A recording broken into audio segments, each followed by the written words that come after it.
हाँ देखिए, माँ सरस्वती के चरणों में नमन करता हूँ और कक्षा 12 के गणित क्लास में आप सभी शिक्षार्थियों का स्वागत करता हूँ। आइए देखें एक्सरसाइज 7.6 क्वेश्चन नंबर 20 से 22 तक का हल है ये।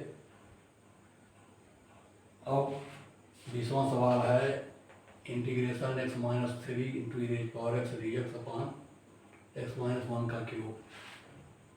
देखिए, इसको थोड़ा आंशिक भिन्न में बदल दीजिए। x-1 - 2 into e⁻x dx upon x-1 का क्यूब। लिखिए इसको, इस पोर्शन को इसके साथ अटैच करिए तो x-1 into e⁻x upon x-1 का क्यूब dx। 2 को माइनस से अलग कीजिए तो -2 integration e⁻x dx upon x-1 का क्यूब। तो अब कुछ करना नहीं आपको। देखिए, इसका एक घात इससे कट जाएगा, स्क्वायर में आएगा तो e⁻x अपॉन x-1 का स्क्वायर dx -2 e⁻x x-1 का क्यूब dx। अब देखिए, इसको अगर हम इंटीग्रेशन वाला फलन मान लें और इसको डिफरेंशियल वाला मान लें तब ये पावर 3 हो जाएगा। डिफरेंशियल वाला इसको मानते हैं, इसका पावर 3 होगा। तो इंटीग्रेशन का फलन यह है, तब लिखा जाएगा फर्स्ट फलन 1/x-1 का square into integration of second e⁻x हो गया। फिर क्रमशः समाकलन कर दीजिए e⁻x x-1 का स्क्वायर।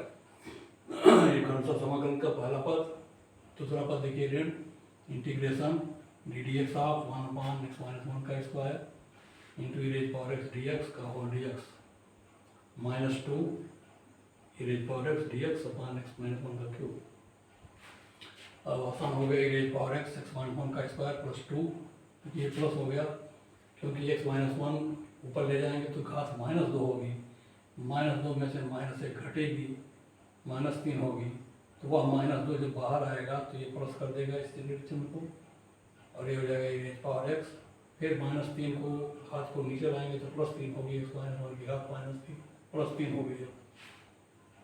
और dx -2 e⁻x x-1 की घात 3 dx। देखिए, ये कैंसिल हो गया। उत्तर आपका यही है e⁻x x-1 का स्क्वायर प्लस 3।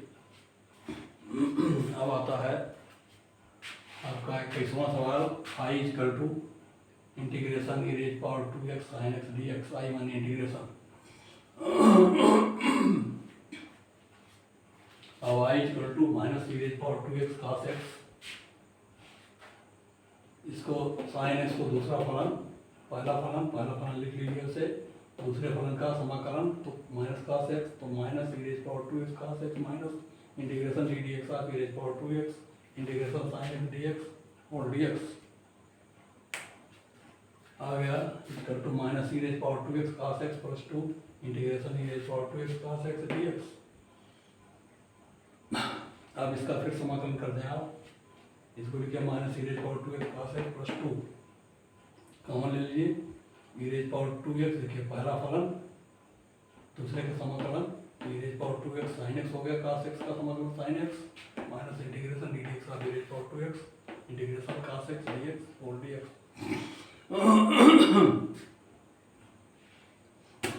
लिखिए i minus e⁻2x cos x plus 2 e⁻2x sin x minus 4i। देखिए ये i है तो 4i को फिर इधर ले आइए, यहाँ एक i था 5i हो गया। 5i equal to 2 e⁻2x sin x minus e⁻2x cos x plus 3।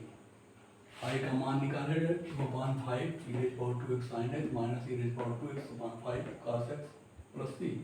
e⁻2x/5 common ले लीजिए तो 2 sin x minus cos x plus 3।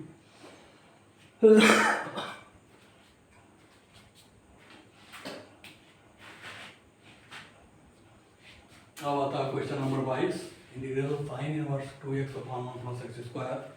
आप जानते हैं ये sin 2x का रूप है जो tan के टर्म में आता है। तो x बराबर tan थीटा मान लीजिए, तब dx by D theta equal to sec square theta होगा और थीटा बराबर tan इनवर्स x हो जाएगा। साथ साथ कास थीटा का मान निकालेंगे तो upon under root 1 plus x square होगा। तो tan theta theta d x by D theta d x का मान sec square d theta cos theta का मान 1 upon under root 1 plus x square. इतना मान आप पहले निकाल लें।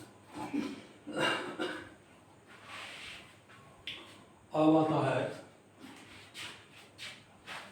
इसका मान सारे मान किए तो integration sine inverse 2 tan theta upon 1 plus tan square theta sec square theta d theta, क्योंकि डी एक्स का मान sec square theta d theta है, डी एक्स के जगह पे लेना रखा।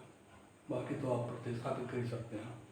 इसका आप समाकलन कर दें equal to sine inverse sine 2 theta sec square theta d theta, sine 2 theta या गया 2 theta sec square theta d theta, 2 बाहर कर लीजिए integration theta sec square theta d theta हो गया। 2 बाहर आएगा पोस्ट में थीटा सेक स्क्वायर का समाकलन tan theta minus integration d theta upon d theta, यह हो गया 1 into sec square theta d theta और सबका डी थीटा।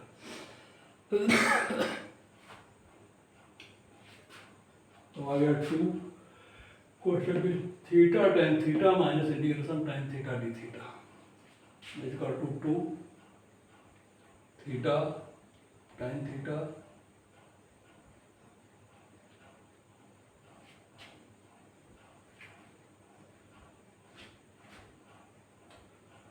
tan थीटा का log cos x minus log cos x, तो इस माइनस ये माइनस प्लस हो गया तो प्लस log cos x हो गया प्लस c हो गया। देखिए आपका समाकलन कंप्लीट हुआ। अब आता है 2x, मान रख दीजिए थीटा का मान x होगा तो 2x tan थीटा बराबर tan इनवर्स x, थीटा बराबर tan inverse x, tan theta बराबर x, tan थीटा की जगह x तो 2x, थीटा की जगह tan inverse x plus 2 log cos theta 1 upon under root 1 plus x square plus c हो गया 2x tan inverse x minus 2 into 1 upon 2 log 1 plus x square plus c। इसको ऊपर ले जाओ खास माइनस 1/2 हो जाएगा, 1/2 को बाहर लाएंगे माइनस हो जाएगा, 2 से कट जाएगा, बच जाएगा 2x tan inverse x minus log 1 plus x square plus c answer. ये आपका 22वां सवाल है।